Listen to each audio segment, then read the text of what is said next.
Chers amis de la presse, nous vous avons conviés à cette conférence de presse pour échanger avec vous sur notre conception et notre vision du département de Sikensi, notre ville natale, à l'initiative de l'Association des jeunes dynamiques, en abrégé AJDC, dont je suis le président.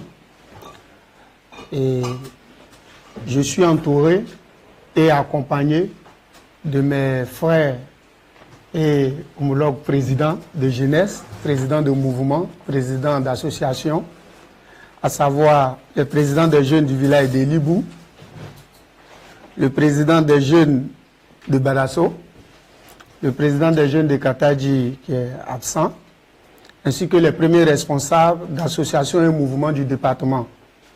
Le président de la jeunesse départementale de Sikensi, par ailleurs délégué CNJ, qui est présent, le président de l'Union Solidarité et Jeunesse Abidji, en abrégé IA, le président de l'association des diasporas Abidji de Sikensi, le président de la jeunesse des organisations de jeunes ruraux du département de Sikensi qui n'a pas pu se déplacer, le président de la jeunesse de la Fédération des consommateurs de Sikensi, le président de l'association des jeunes ressortissants de Gontougo et Bonkani de Sikensi, le président de l'ONG Action pour le développement durable et la protection de l'environnement, Léon ADDP, le président de l'ONG Soutien et Assistance aux démunis, orphelins et veuves, les représentants des jeunes de la diaspora burkinabé de Sikensi.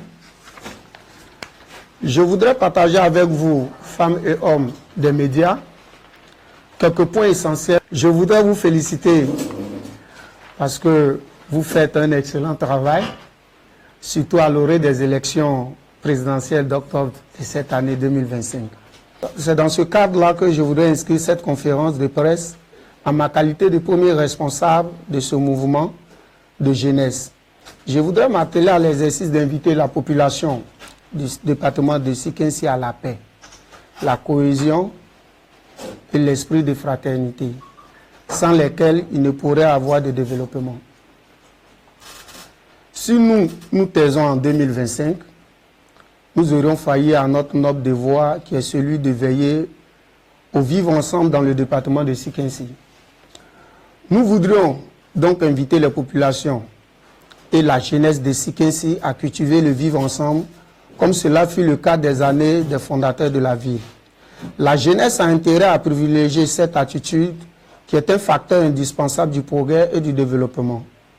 Je voudrais en nous demander aux autorités administratives, religieuses, sécuritaires et coutumières de multiplier des rencontres et échanger dans le cadre de la sensibilisation des populations à embrasser le vivre ensemble.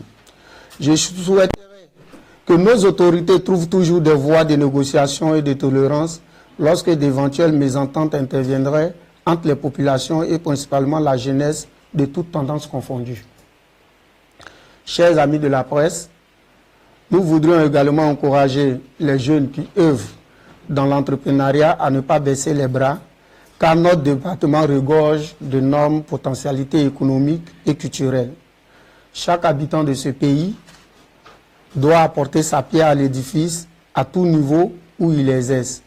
Nous voudrons inviter nos sœurs et frères à beaucoup de tolérance, étant donné qu'il ne peut y avoir de cohésion et de vivre ensemble sans tolérance.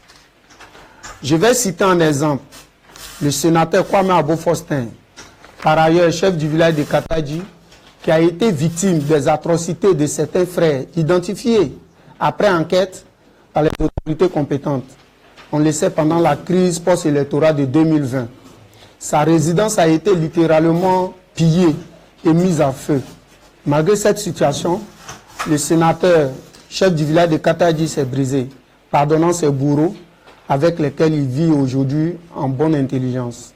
Nous pensons que cette personnalité politique et coutumière doit faire cas d'école. À ce stade de mes propos, je voudrais exhorter la jeunesse de Sikensi à savoir raison garder, en toutes circonstances, quelles que soient nos obédiences politiques. Cela pour consolider la paix durable entre les populations du département.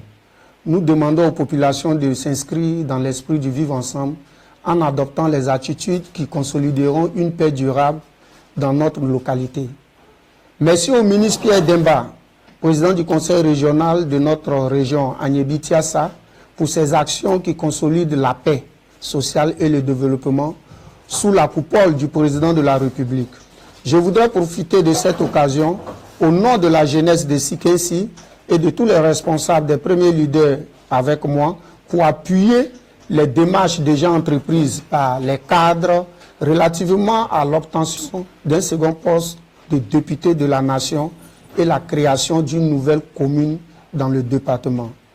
Bonne et heureuse année 2025, mes voeux de santé, de prospérité et de réussite à toute la population de Sikensi. Nous vous remercions, chers amis de la presse, que Dieu bénisse toute la Côte d'Ivoire et un regard de compassion sur la population de Sikensi. Je vous remercie.